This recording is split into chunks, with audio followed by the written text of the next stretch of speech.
It's day 54 of the Gulf Coast oil spill crisis, and while the impact continues to grow, there's also growing anxiety from British officials who claim that the company which once bore its name is not just tainting the waters, but the country's image.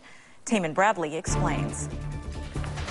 Nearly 8 weeks after the start of one of the largest oil spills in American history, the devastating effects keep growing, with the government now estimating that up to 40,000 barrels a day are flowing from the damaged wellhead.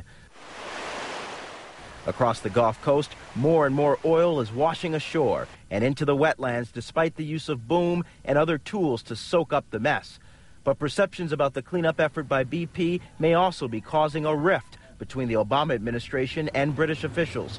Earlier this week, some newspapers in England emphasized a growing belief that the president is holding a major British corporation responsible for one of America's worst environmental disasters. There is growing unhappiness on the British side with regard to some of the Obama administration's rhetoric towards BP. President Obama spoke by telephone with Prime Minister David Cameron Saturday afternoon and reportedly had a warm and constructive conversation where the two leaders discussed the impact of the spill and agreed that BP does need to take reasonable steps to deal with the catastrophe.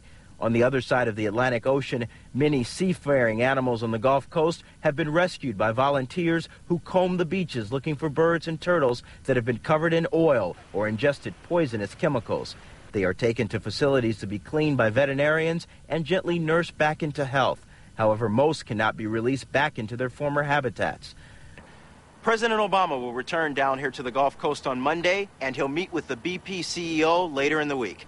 Taman Bradley, ABC News, Point-a-la-Hache.